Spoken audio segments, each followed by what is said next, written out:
اعلیٰ حضرت مفتی اعظم حجت الاسلام بریلی تجھے سلام۔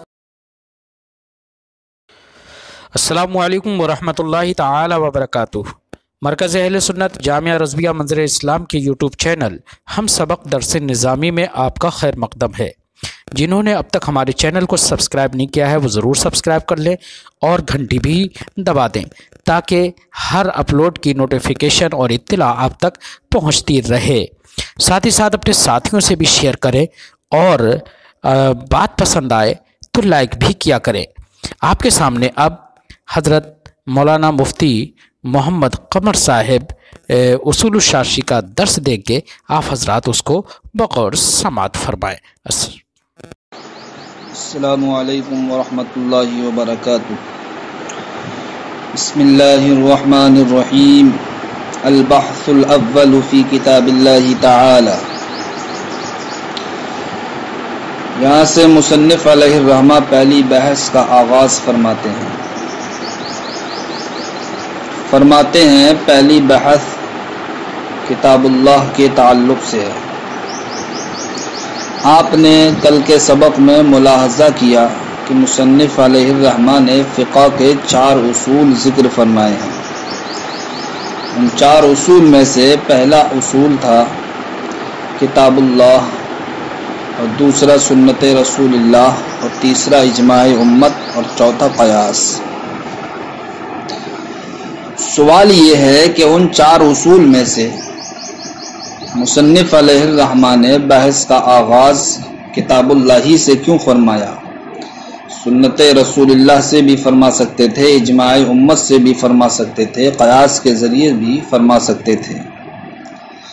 تو اس کا جواب یہ دیا گیا ہے کہ کتاب اللہ چونکہ سنت رسول اللہ ہو یا اجماع امت ہو یا قیاس ہو، ان سب کے مقابل اصل کے درجے میں ہے، اور سنت رسول اللہ، اجماع امت، قیاس اسی کتاب اللہ سے نکالے گئے ہیں۔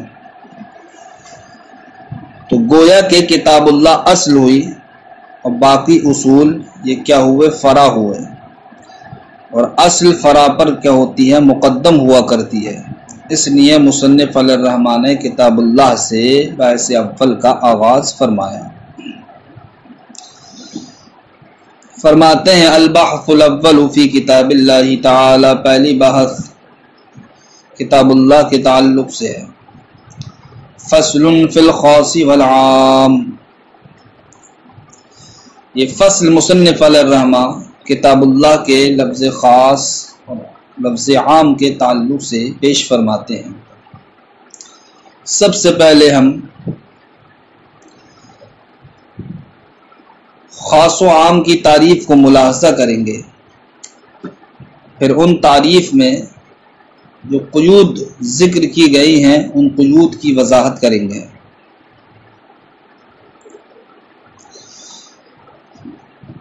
اس سے پہلے ہمیں یہ بات بھی ذہن نشین رکھنا ہے کہ مصنف علیہ الرحمہ نے خاص اور عام ان دونوں کو ایک ہی فصل میں جمع کیوں فرمایا؟ تو اس کا جواب ہمیں اس وقت ملے گا جب کہ ہم خاص و عام کی تعریف کو ذہن نشین کر لیں۔ تو سب سے پہلے ہم خاص کی تعریف کو ملاحظہ کرتے ہیں۔ تو مصنف علیہ الرحمہ ارشاد فرماتے ہیں خاص ایسا لفظ ہے جو وضع کیا گیا ہو معنی معلوم یا شخص معلوم کے لیے انفرادی طور پر۔ خاص ایسا لفظ ہے جو وضع کیا گیا ہو معنی معلوم کے لیے یا شخص معلوم کے لیے انفرادی طور پر۔ انفراد سے مراد یہاں پر یہ ہے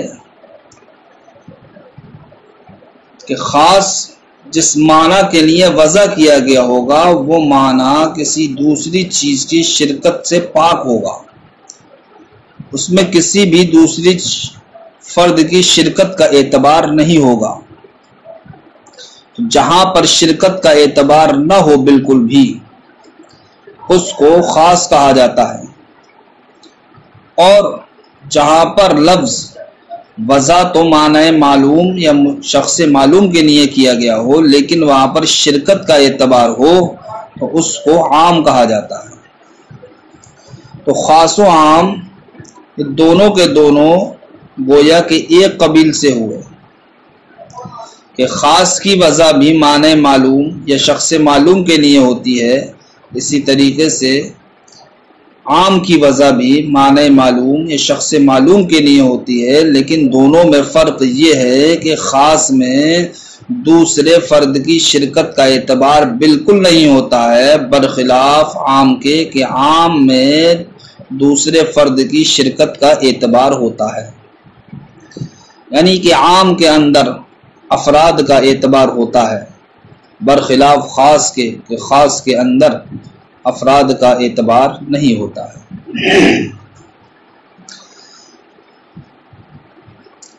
تو جب دونوں ایک ہی معنی کے لیے وضع کیے گئے ہیں، اس لیے مصنف علیہ الرحمٰن نے خاص اور عام دونوں کو ایک فصل میں جمع فرما دیا۔ اب دیکھتے ہیں ہم کہ مصنف علیہ الرحمٰن نے لفظ خاص کی جو تعریف فرمائی وہ تعریف یوں فرمائی کہ خاص ایسا لفظ ہے جو وضع کیا گیا ہو معنی معلوم یا شخص معلوم کے لیے انفرادی طور پر۔ اس تعریف میں سب سے پہلا جو لفظ ذکر کیا ہے، سب سے پہلی قید ذکر کی ہے، وہ کیا ہے؟ لفظ ہے۔ فالخاص لفظ، خاص لفظ ہے۔ تو یہ لفظ یہ جنس کے درجے میں ہے، جنس کے درجے میں اس لیے ہے کہ یہ لفظ محمل کو بھی اور موضوع دونوں ہی طریقے کے الفاظ کو شامل ہے۔ جب ہم نے کہا خاص ایسا لفظ ہے تو لفظ چونکہ دو طرح کا ہوتا ہے، ایک لفظ با معنی ہوتا ہے اور ایک لفظ بے معنی ہوتا ہے، یعنی کہ بعض الفاظ ایسے ہوتے ہیں جو معنی رکھتے ہیں اور بعض الفاظ ایسے ہوتے ہیں جو معنی نہیں رکھتے۔ جو الفاظ معنی رکھتے ہیں ان کو موضوع کہا جاتا ہے، الفاظ موضوعہ، اور جو الفاظ معنی نہیں رکھتے ہیں ان کو الفاظ محملہ کہا جاتا ہے۔ تو جب ہم نے خاص کی تعریف میں پہلی قید یہ ذکر کی کہ خاص وہ لفظ ہے، تو لفظ کہنے کی بنیاد پر خاص کی تعریف میں الفاظ موضوعہ جہاں شامل ہوئے وہیں الفاظ محملہ بھی شامل ہو گئے۔ لیکن جب ہم نے یہ قید لگا دی وضع لمعنی معلوم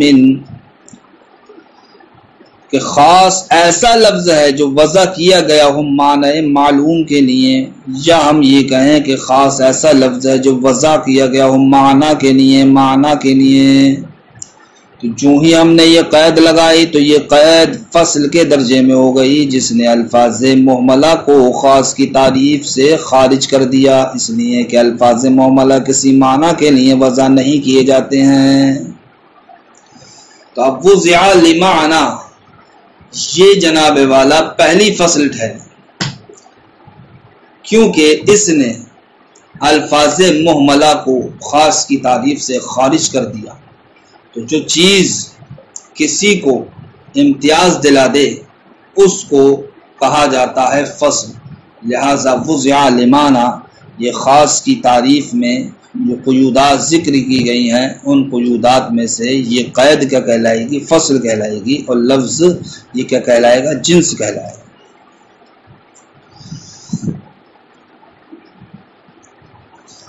پھر آگے ہم نے کہا خاص ایسا لفظ ہے جو وضع کیا گیا ہو معنی معلوم یا شخص معلوم کے لیے۔ تو معنی معلوم یا شخص معلوم ہم نے جو ذکر کیا اس قید کے ذریعے سے، جو مشترک ہیں، الفاظ مشترکہ ہیں، وہ الفاظ مشترکہ کیا ہو گئے؟ خاص کی تعریف سے خارج ہو گئے، اس لیے کہ الفاظ مشترکہ بھی وہ الفاظ ہیں جو کسی نہ کسی معنی کے لیے وضع کیے گئے ہیں، لیکن چونکہ ان الفاظ کا معنی ہمیں معلوم نہیں ہے تو معلوم نہ ہونے کی وجہ سے، معلوم سے مراد یہاں پر متعین نہ ہونے کی وجہ سے، لہذا وہ الفاظ مشترکہ خاص کی تعریف سے خارج ہو گئے۔ تو ہم کو پتہ چلا جو ہم نے خاص کی تعریف میں قید لگائی معلوم کی یا مسمى معلوم کی، اس قید نے کیا کر دیا؟ الفاظ مشترکہ کو خارج کر دیا، کیونکہ الفاظ مشترکہ اگرچہ کسی نہ کسی معنی کے لیے وضع کیے جاتے ہیں، لیکن جناب والا ان الفاظ مشترکہ کا معنی متعین نہیں ہوتا ہے، اس لیے متعین نہ ہونے کی بنیاد پر وہ الفاظ خاص سے خارج ہو گئے، کیونکہ خاص تو ایسا لفظ ہوتا ہے جو معنی متعین کے لیے وضع کیا جاتا ہے۔ علی الانفراد، انفرادی طور پر، یعنی کہ افراد کی شرکت کا اعتبار کیے بغیر، اس قید کے ذریعے سے خاص کی تعریف سے لفظ عام کیا ہو گیا؟ خارج ہو گیا، اس لیے کہ عام تو وہ ہوتا ہے جس میں افراد کی شرکت کا اعتبار ہوتا ہے، لیکن جناب والا خاص تو وہ ہے کہ جس میں افراد کی شرکت کا اعتبار نہیں، لہذا علی الانفراد کی قید کے ذریعے سے خاص کی تعریف سے عام کیا ہو گیا؟ الفاظ عامہ یہ خارج ہو گئے۔ بہرحال خاص کی تعریف ہم نے کی کہ خاص ایسا لفظ ہے جو وضع کیا گیا ہو معنی معلوم کے لیے یا شخص معلوم کے لیے انفرادی طریقے پر۔ تو اب اس تعریف میں جو لفظ کو ذکر کیا گیا ہے یہ لفظ جنس کے درجے میں ہے، اور وہ ضیاء لمعنی یہ پہلی فصل ہے، اور معلوم او لمسمى معلوم یہ دوسری فصل ہے، علی الانفراد یہ کیا ہے؟ یہ تیسری فصل ہے۔ فرماتے ہیں فصل فی الخاص والعام، یہ فصل خاص اور عام کے بیان میں ہے۔ فالخاص لفظ وضع لمعنى معلوم او لمسمى معلوم علی الانفراد، خاص وہ ایسا لفظ ہے جو وضع کیا گیا ہو معنی معلوم کے لیے یا شخص معلوم کے لیے انفرادی طریقے پر۔ قولنا فی تخصیص الفرد، یہاں سے مصنف علیہ الرحمہ خاص کی اقسام کو ذکر فرماتے ہیں کہ خاص کی 3 قسمیں ہیں۔ پہلی قسم کا نام تخصیص الفرد، دوسری قسم کا نام تخصیص النوع، اور تیسری قسم کا نام تخصیص الجنس ہے۔ تخصیص الفرد کا مطلب ہے کہ جس میں شرکت کا اعتبار بالکل بھی نہ ہو، جس میں بالکل بھی دوسرے فرد کی شرکت کا اعتبار نہ ہو، اس کو کہا جاتا ہے تخصیص الفرد۔ مثلا جیسا کہ ہمارا کہنا زید، یہ لفظ زید صرف اور صرف اسی انسان کو شامل ہے کہ جس کا نام زید ہے، اس کے علاوہ کسی کو بھی یہ شامل نہیں ہے۔ تخصیص النوع کا مطلب ہے کہ وہ معنی نوعیت کے اعتبار سے کیا ہو؟ خاص ہو، کے اعتبار سے نوعیت کے اعتبار سے خاص ہونا چاہیے۔ جیسے کہ رجل، تو رجل اگرچہ یہ اپنے اندر بہت سارے افراد رکھتا ہے، لیکن جب ہم نوعیت پر اس کی توجہ دیں گے تو یہ نوعیت کے اعتبار سے صرف اور صرف یہ مرد کو شامل ہے، مرد کے علاوہ عورت کو یہ شامل نہیں ہے۔ لہذا رجل یہ تخصیص النوع کہلائے۔ تخصیص الجنس کا مطلب یہ ہے کہ لفظ خاص کا وہ معنی جنس کے اعتبار سے کیا ہونا چاہیے؟ خاص ہونا چاہیے۔ جیسا کہ ہم نے کہا انسان اگرچہ یہ اپنے اندر بے شمار افراد رکھتا ہے، انسان کے تحت مرد بھی پائے جاتے ہیں، انسان کے تحت عورت بھی پائی جاتی ہے، لیکن جب ہم جنس کے اعتبار سے اس لفظ کو دیکھیں تو جنس کے اعتبار سے یہ کیا ہے؟ خاص ہے، اس لیے کہ یہ صرف اور صرف انسان حیوان ناطق پر صادق آتا ہے، اس کے علاوہ کسی پر بھی یہ صادق نہیں آتا، نہ اونٹ پر، نہ بیل پر، نہ بھینس پر، کسی بھی جانور پر یہ صادق نہیں آتا۔ لہذا پتہ چلا ہمیں کہ لفظ انسان یہ صرف اور صرف ایک ہی جنس کے ساتھ کیا ہے؟ خاص ہے۔ تو خلاصہ کلام یہ ہے کہ خاص کی 3 قسمیں ہیں۔ ایک قسم کا نام کیا ہے؟ تخصیص الفرد، یعنی کہ جس میں کسی بھی فرد کی شرکت کا اعتبار نہ ہو، اور دوسری قسم کا نام ہے تخصیص النوع، یعنی کہ جو نوعیت کے اعتبار سے خاص ہو، اور تیسری قسم کا نام ہے تخصیص الجنس، جو جنس کے اعتبار سے کیا ہو؟ خاص ہو۔ قولنا، جیسا کہ ہمارا قول فی تخصیص الفرد، فرد کی تخصیص میں کیا ہے ہمارا قول؟ جیسے کہ زید وفی تخصیص نوعی اور نوع کی تخصیص میں رجل جیسے ہمارا قول رجل، وفی تخصیص الجنسی اور جنس کی تخصیص میں جیسے ہمارا قول انسان۔ یہاں پر خاص کی تعریف اور اس کے اقسام مکمل ہوئے۔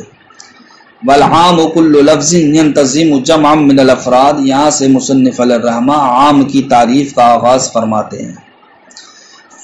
ہیں کہ عام ہر وہ لفظ ہے جو اپنے ماتحت تمام افراد کو شامل ہو، یعنی عام ایسا لفظ ہے کہ جتنے بھی اس کے تحت افراد پائے جاتے ہیں ان تمام افراد کو وہ لفظ کیا ہونا چاہیے؟ شامل ہونا چاہیے۔ جیسے ہم دیکھتے ہیں مسلمون صیغہ جمع ہے تو یہ ہر مسلم پر صادق آتا ہے، جتنے بھی افراد مسلم ہیں۔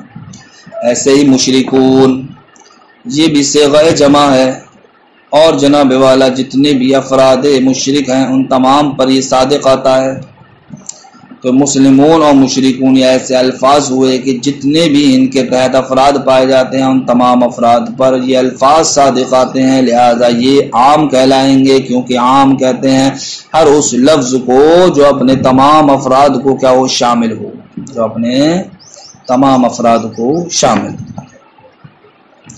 فرماتے ہیں والعام کل لفظ ينتظم جمعا من الافراد، عام ہر وہ لفظ ہے جو تمام افراد کو شامل ہو۔ ینتظم بمعنی شمول، کہ عام ہر وہ لفظ ہے جو اپنے تمام افراد کو شامل ہو۔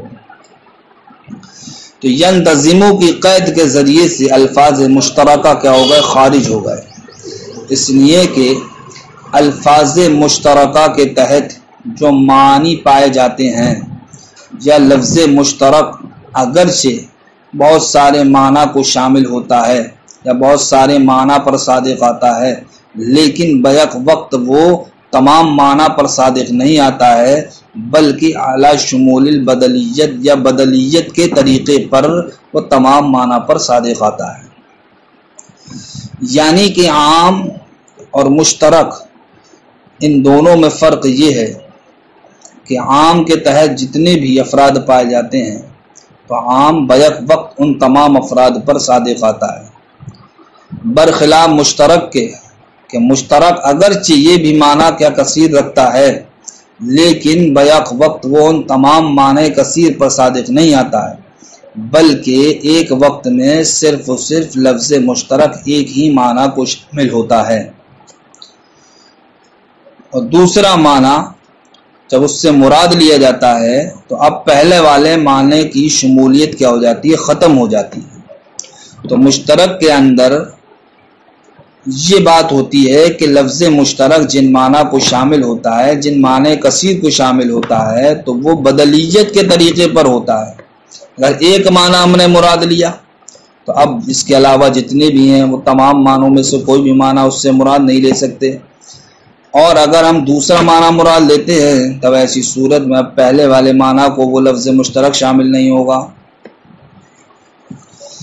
تو مشترک بھی اگرچہ افراد کثیر کو شامل ہوتا ہے اور عام بھی اگرچہ افراد کثیر کو شامل ہوتا ہے، لیکن ان دونوں کے درمیان فرق یہ ہے کہ عام ہر فرد کو اپنے شامل ہوتا ہے، اپنے ماتحت پائے جانے والے ہر فرد کو شامل ہوتا ہے، برخلاف مشترک کے کہ مشترک اپنے تحت پائے جانے والے ہر فرد کو شامل نہیں ہوتا ہے۔ لہذا ینتظموں کے ذریعے سے الفاظ مشترکہ خارج ہو گئے، اور جمع من الافراد اس قید کے ذریعے سے خاص کیا ہو گیا؟ خارج ہو گیا، لفظ خاص خارج ہو گیا، اس لیے کہ خاص صرف و صرف بغیر کسی اشتراک کے اپنے ہی معنی کو شامل ہوتا ہے، اور عام وہ ہے جو تمام افراد کو کیا ہوتا ہے؟ شامل ہوتا ہے۔ لہذا ینتظموں کی قید کے ذریعے سے الفاظ مشترکہ خارج ہوئے، اور جمع من الافراد کی قید کے ذریعے سے الفاظ خاص کیا ہو گئے؟ خارج ہو گئے۔ والعام کل لفظ ينتظم جمع من الافراد، عام ہر وہ لفظ ہے جو تمام افراد کو شامل ہو، اما لفظا یا تو لفظ کے اعتبار سے، جیسا کہ ہمارا قول مسلمون و مشرکون، جیسے مسلمون و مشرکون لفظ کے اعتبار سے، چونکہ یہ کیا ہے صیغہ جمع ہیں، یہ اپنے ماتحت پائے جانے والے افراد کثیر کو کیا ہے شامل ہیں۔ وَإِمَّا مَعْنًا، یا پھر جناب والا معنی کے اعتبار سے افراد کثیر کو شامل ہوں، جیسا کہ ہمارا قول من و ما، کہ لفظ من بظاہر اگرچہ ہم کو ایسا لگ رہا ہے کہ یہ جمع نہیں ہے، لیکن یہ اپنے ماتحت پائے جانے والے افراد کثیر کو شامل ہے، اس لیے کہ من سے تمام افراد ذوی العقول مراد ہیں۔ لفظ من یہ تمام افراد ذوی العقول یعنی کہ عقل والوں کو یہ کیا ہوتا ہے شامل ہوتا ہے۔ اسی طریقے سے لفظ ما یہ تمام افراد غیر ذوی العقول کو شامل ہے۔ تو دیکھیے بظاہر ہمیں لفظ من اور لفظ ما یہ کیا لگ رہے ہیں، عام نہیں لگ رہے ہیں، لیکن یہ عام ہیں معنی کے اعتبار سے، اس لیے کہ یہ اپنے ماتحت پائے جانے والے افراد کثیر کو کیا ہوتے ہیں شامل ہوتے ہیں، افراد کثیر کو شامل ہوتے ہیں۔ السلام علیکم ورحمۃ اللہ۔